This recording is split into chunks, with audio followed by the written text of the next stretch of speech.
agar Allah lebihkan lagi. Sebenarnya secara syariat kita sedang mendoakan diri kita kepada Allah Subhanahu wa taala. Karena Nabi SAW telah bersabda dalam hadis, kalau seandainya seseorang mendoakan ya, saudaranya muslim apa saja kebaikan, ya Allah berkahi kekayaannya, ya Allah berkahi kegagahannya, kecantikannya, kepintarannya, tambahkan buat dia Allah, maka malaikat di atas kepalanya berkata, walaka mithluhu, kau akan dapat sama, kau akan dapat sama. Jadi sebenarnya kita sedang mendoakan diri kita.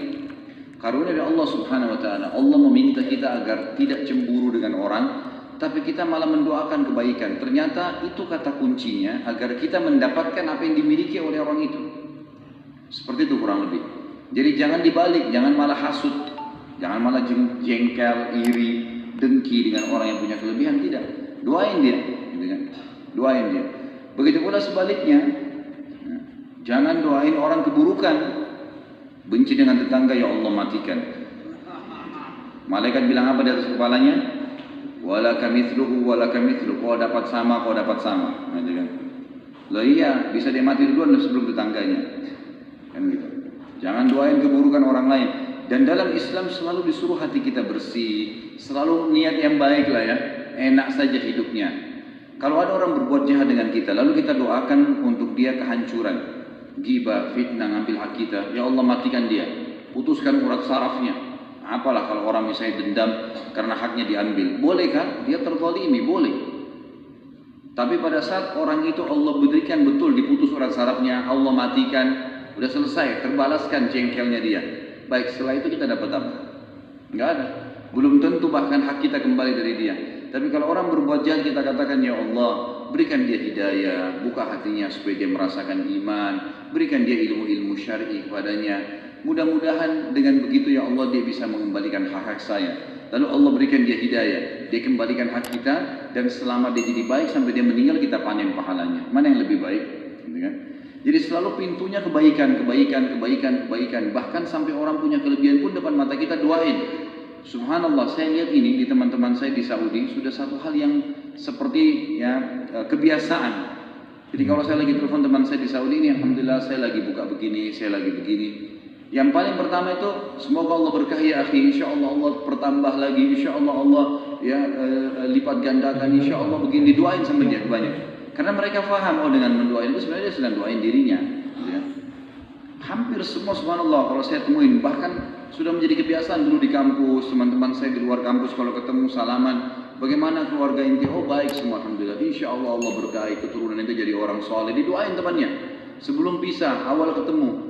Itu satu hal yang biasa gitu, karena mereka faham, mereka sedang mendoakan diri mereka sendiri. Jadi banyak hal manfaat. Yang pertama kita tutup pintu hasud, iri, hati kita jadi sakit itu hilang semua. Kemudian ternyata orang itu ingin panen pahala yang banyak. Kita ambil contoh misalnya doa. Kalau ada orang yang sudah kaya, lalu saya bilang kepada ikhwat dan akhwat sekalian, doain dia supaya tambah kaya. Atau ada orang pintar, saya bilang doain dia supaya tambah pintar. Ada orang punya kelebihan fisik, gagah atau cantik, saya katakan doain supaya dia tambah gagah, yang satunya tambah cantik. Kira-kira akan muncul pertanyaan apa dari antum kalau belum tahu? Antum akan mengatakan, untuk apa Ustaz? Orang sudah kaya didoain supaya kaya lagi untuk apa? Bukan lebih baik orang miskin yang didoain? Atau orang gagah dan cantik, atau orang yang pintar, bukankah lebih baik orang bodoh yang didoain supaya pintar? Atau ya orang yang memiliki kekurangan fisik dimintain dan berdoa sama Allah supaya jadi gagah dan cantik? Maka saya katakan memang boleh saja. Orang yang jelek diminta jadi gagah, orang yang miskin jadi kaya, bisa saja. Tapi yang penting intinya mendoakan orang yang sudah punya kelebihan agar Allah lebihkan lagi. Sebenarnya secara syariat kita sedang mendoakan diri kita kepada Allah Subhanahu wa taala.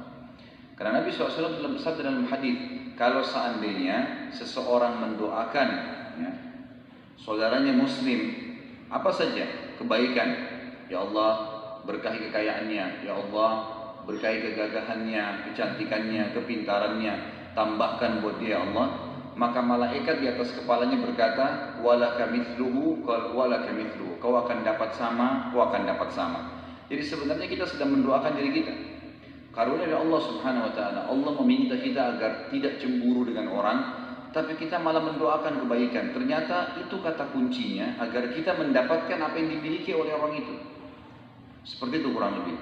Jadi jangan dibalik, jangan malah hasud, jangan malah jengkel, iri, dengki dengan orang yang punya kelebihan. Tidak, doain dia, gitu kan?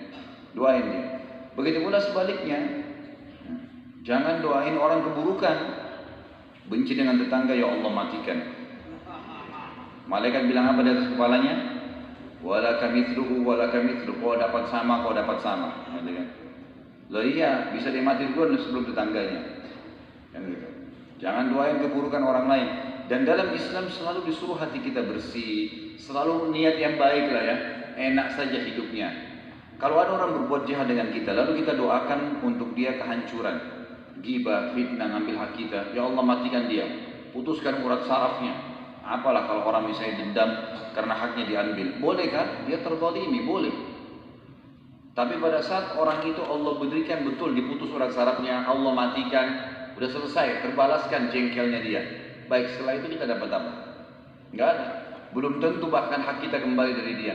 Tapi kalau orang berbuat jahat, kita katakan, ya Allah, berikan dia hidayah, buka hatinya supaya dia merasakan iman, berikan dia ilmu-ilmu syar'i kepadanya. Mudah-mudahan dengan begitu ya Allah dia bisa mengembalikan hak-hak saya. Lalu Allah berikan dia hidayah, dia kembalikan hak kita, dan selama dia jadi baik sampai dia meninggal kita panen pahalanya. Mana yang lebih baik? Jadi selalu pintunya kebaikan, kebaikan, kebaikan, kebaikan. Bahkan sampai orang punya kelebihan pun depan mata kita doain. Subhanallah, saya lihat ini di teman-teman saya di Saudi sudah satu hal yang seperti ya kebiasaan. Jadi kalau saya lagi telepon teman saya di Saudi ini, alhamdulillah saya lagi buka begini, saya lagi begini. Yang paling pertama itu, semoga Allah berkahi ya akhi, insya Allah Allah bertambah lagi, insya Allah Allah ya lipat gandakan, insya Allah begini, didoain sama dia banyak. Karena mereka faham, oh dengan mendoain itu sebenarnya dia sedang doain dirinya, gitu kan. Hampir semua subhanallah kalau saya temuin, bahkan sudah menjadi kebiasaan dulu di kampus, teman-teman saya di luar kampus kalau ketemu salaman, bagaimana keluarga inti, oh baik semua alhamdulillah, insya Allah Allah berkahi, keturunan itu jadi orang soleh, didoain temannya. Sebelum pisah, awal ketemu. Itu satu hal yang biasa gitu. Karena mereka faham, mereka sedang mendoakan diri mereka sendiri. Jadi banyak hal manfaatnya. Pertama kita tutup pintu hasud, iri, hati kita jadi sakit itu hilang semua. Kemudian ternyata kita ya mendoakan kebaikan untuk dia, dapat pahala. Kita pun akan dapat seperti apa yang dimiliki orang tersebut. Jadi untuk mendapatkan seperti yang orang miliki, tidak harus mengambil milik dia, tapi doakan dia, bertambah kebaikan itu maka Allah akan berikan kepada kita. Jadi seperti itu gambarannya. Begitu pula pada saat kita doakan orang keburukan.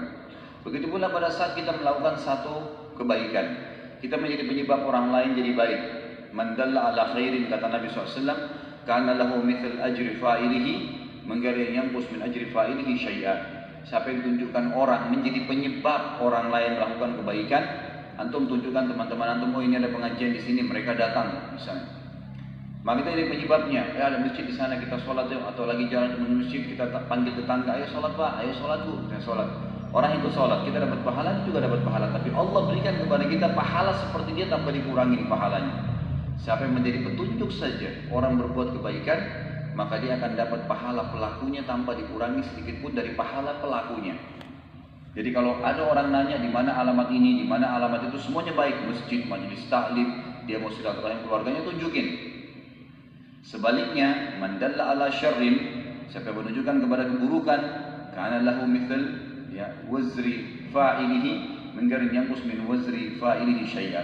Siapa yang menunjukkan kepada keburukan maka dia akan panen dosa seperti pelakunya, ya kan? Tanpa dikurangi seribu dari dosa pelakunya. Ada orang tanya di mana alamatnya diskotik ini? Oh di sana, dengan semangat dia tunjukin. Karena itu orang itu mabuk-mabuk semua, dia tidur di rumah dia dapat dosa sama, ya kan? Ya, jadi kalau keburukan jangan ditunjukin. Gitu ya Pak Yoya, ya. Jadi nggak boleh nunjukin keburukan. Ya. Jadi seperti itu dalam Islam. Nah ada juga hal-hal kaidah dasar dalam Islam. Apa yang antum pernah lakukan pada seseorang itu dengan hukum Allah Subhanahu Wa Taala, dengan sunnatullah akan terjadi pada kita. Misal ada satu keadaan di mana orang sangat kepepet butuh bantuan, datang kadang-kadang Allah uji kita dengan cara itu. Ada orang datang tiba-tiba sampaikan, saya lagi begini, saya lagi begini, saya lagi begini. Allah mau lihat nih, bantu nggak? Baik, kita bantu misalnya dengan ikhlasnya, baik silahkan. pastikan ikhwas sekalian dan akhwat, satu waktu Allah akan membuktikan kebenaran sunnahnya, hukumnya. Nanti akan datang waktu antum kepepet sekalian, akan ada orang yang bantu antum. Nabi SAW mengatakan, kama tadinu tudan, sebagaimana kau memperlakukan orang lain, kau akan diperlakukan. Apapun sifatnya, gitu kan? Dalam sabda Nabi SAW yang lain apa? Jagalah kehormatan kemaluan kalian, Allah akan jaga kehormatan kemaluan pasangan kalian. Sucikan diri kita, istri kita dijaga oleh Allah Subhanahu wa taala. Kita selingkuh di sana, ini juga selingkuh. Harus hati-hati. Ya, dan berbaktilah kepada kedua orang tua kalian. Allah akan membuat anak-anak kalian bakti dengan kalian. Kata kuncinya itu. Ternyata sebagaimana kita memperlakukan seseorang, apa yang kita lakukan, Allah akan balas dengan hal yang sama. Tadi itu contoh kebaikan, gitu kan? Menjaga kemaluan dari yang haram, bakti dengan orang tua, bersedekah, kebaikan-kebaikan yang kita kerjakan.